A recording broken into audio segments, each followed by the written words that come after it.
Are you looking to buy your first home but you have no idea where to start? Welcome to my Ultimate Buyer's Guide. This is going to be a step-by-step video on the process of buying a home from choosing your agent and to getting to the closing table. So let's get into it. Hi, my name is Morgan Benson. I am your Northwest Indiana real estate expert, and today we're going to be talking about my Ultimate Buyer's Guide and how to get you from choosing your agent to the closing table and your new home.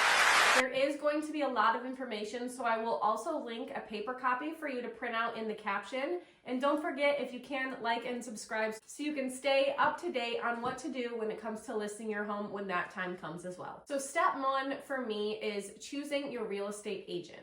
Choosing a real estate agent to work with you along this process is a decision that you shouldn't take very lightly.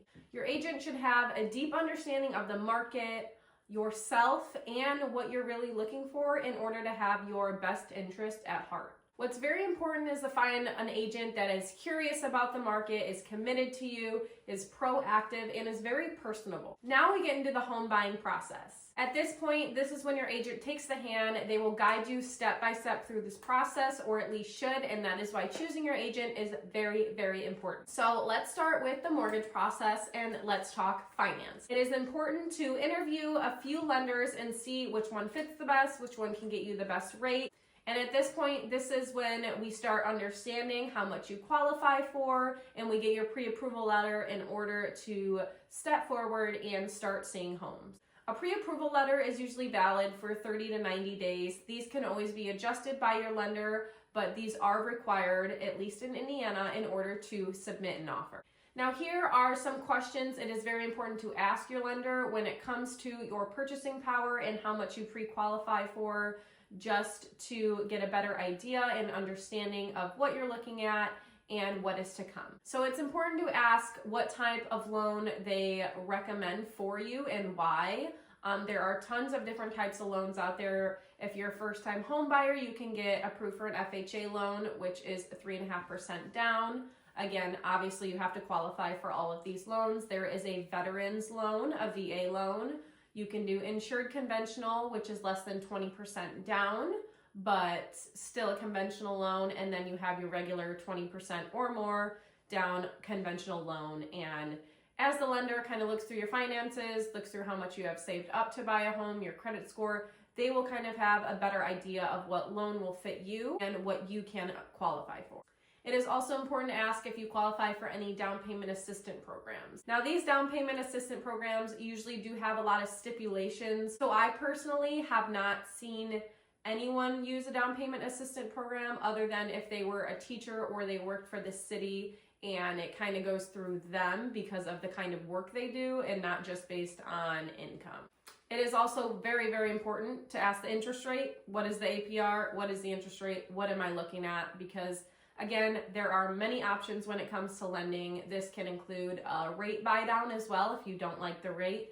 A rate buy down with money up front could potentially save you hundreds a month on your mortgage. And will I pay mortgage insurance? If you have less than 20% equity in your home and you don't do the conventional 20% down, you are most likely paying a private mortgage insurance, which goes based off of the purchase price of your property and is just extra monthly payment you will have to make until you do have that 20% equity in your home. I will say a lot of people are focused on what price do I get approved at, when really it should almost start at your monthly budget. So I would definitely talk with your lender, what will my monthly payment be? That should be one of the very first questions you ask, because you want to know what your monthly payment is going to be at $250,000 versus if you're looking at a $500,000 house. So if your monthly budget is at a certain amount, you want to make sure you stay within that amount and the purchase price reflects that. And also ask what your closing costs will be. Usually closing costs are 3 to 4% of the purchase price.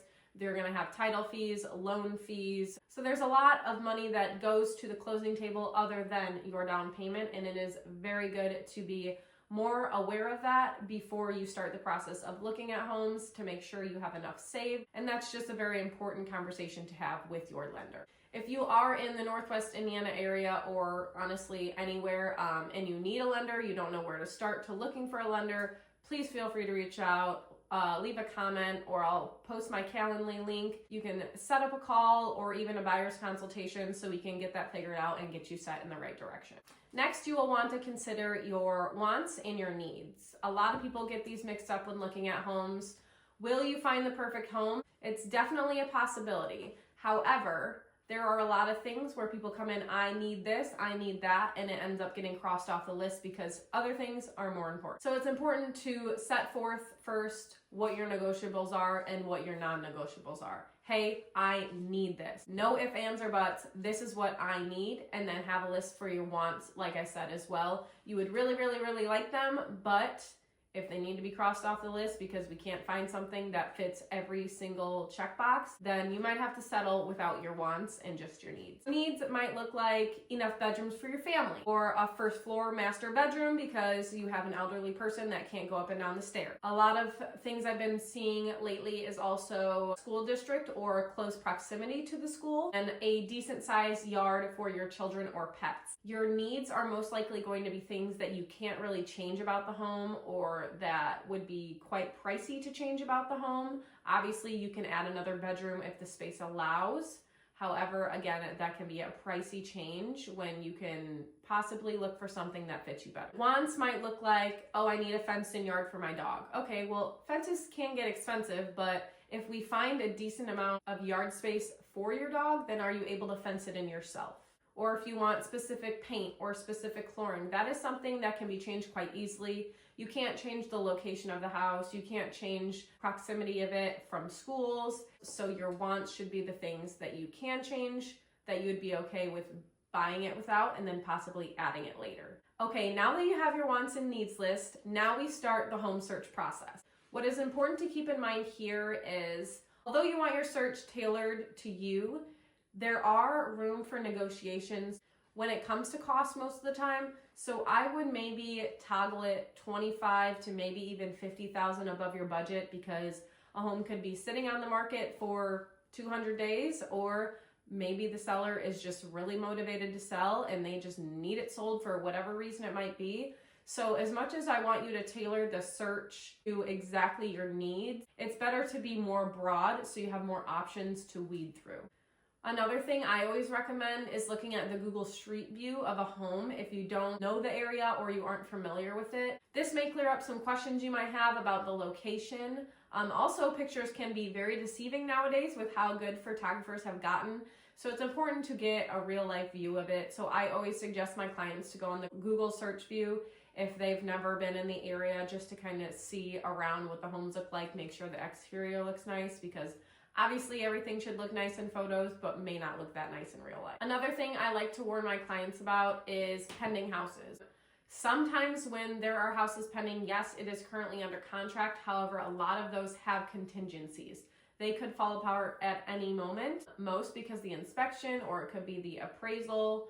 There are many reasons as to why a home deal can fall apart, so it's important to still keep your eye on those pending houses if you are really interested in those. After you've found a few homes that you might be interested in and you've done all your homework, now it is time to get ready to start the showings. Some things to keep in mind when you are visiting a home for a showing are: consider the lot size, consider the location, consider the layout and the space and how it will work right with your family. It's important to look past whether it's their personal decor or staging decor, just because, yeah, it would look all nice and pretty, but you have to imagine it almost with your furniture in it and how, again, it will work for your family, your style, and your way of living. It's also important to take in like noises and the neighborhood, if it is in a neighborhood, or the area, just because you don't want to be by a busy highway if you don't like hearing cars driving back and forth, possibly honking. You don't want to maybe be by train tracks because you have a baby and it's going to wake them up.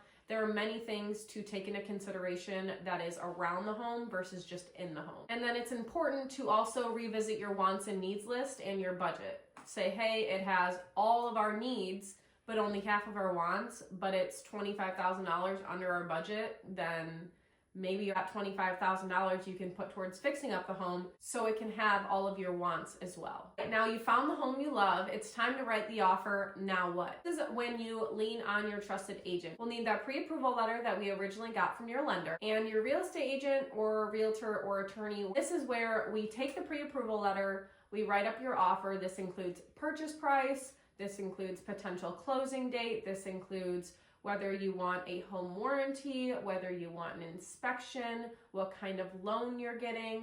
It includes all of that information. Your realtor will or attorney will write that up for you. And it is very important to have the right agent at this point in time because a lot of people make connections in this real estate world.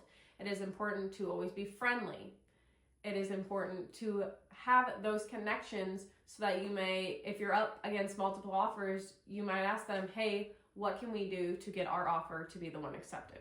Obviously, there are things that you can put in your offer that might sway the seller one way or another. If you have more of a percentage down, that could help just because they feel more secure about the loan. If you're waiving inspection, a lot of sellers like that. But again, for my buyers, I always suggest, especially if you're a first-time home buyer and you don't know much about a house, I highly suggest getting an inspection.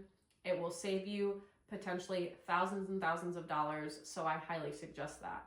Okay, now great, your offer got accepted. Woohoo! Now you're under contract. So now you'll see your home pending on the MLS or Realtor.com or Zillow. Usually within 24 to 48 hours, you will have to put forward a earnest money deposit. This earnest money deposit is just an act of good faith. Usually it's about 1% of the purchase price. And this comes off of your down payment at closing, but is usually paid within 24 to 48 hours of the acceptance, just to show the sellers that you are very interested and you're serious about buying this home. After that, you will want to schedule your home inspection. If you did ask for an inspection, usually you have to get it scheduled and completed and sometimes respond within the first 7 to 10 days, I would say. Obviously, it depends on what you ask for in the offer. But again, I have referrals for home inspection companies, home insurance companies. So if there's anything you guys ever need, any referrals, again, please either drop a comment or reach out to me in my Calendly link and we can schedule a call just to give you some referrals and lead you in the right direction. After the home inspection is done, then we will go ahead and order the appraisal. If you are getting a loan, then they need to know that the house is worth what they're giving you for the house, because they don't want to lose their butts on the other end. Then the lending will take some time to finalize the loan. They might need some more documents from you to get you through underwriting. And then the title company will do their title search, make sure there's no liens or judgments against the property. And then it's time for the final walkthrough. This is usually done a little bit before closing. You're just going to make sure the property is in the same condition that it was at the time you wrote the offer. Make sure nothing is wrong, test all the main mechanicals, and make sure it's still in its agreed upon condition. Okay, great. Now you've received the clear to close on your new home. So the realtors will talk back and forth, see what time works best for the buyers and the sellers to schedule your closing day. So on closing day, you're gonna sign all the necessary documents, pay what is remaining at closing with your closing costs and your down payment. This is when the title is transferred to you and the keys are given to you. It is important to bring a not expired photo ID and a cashier's check to pay anything that you do owe at closing. It is a lot of paperwork, especially for the buyers, so make sure that you do some hand exercises before you show up. Then after funding and recording is all done, then you will get the keys to your new home. Yay, congrats! Woo! I can also break this down even more if necessary. If you have any questions, like I said, please let me know in the comments. I will throw in a link for a paper copy that you can print and keep for yourself. But thank you for watching today, and I wish you guys so much luck in your buying journey. May the perfect agent bring you home.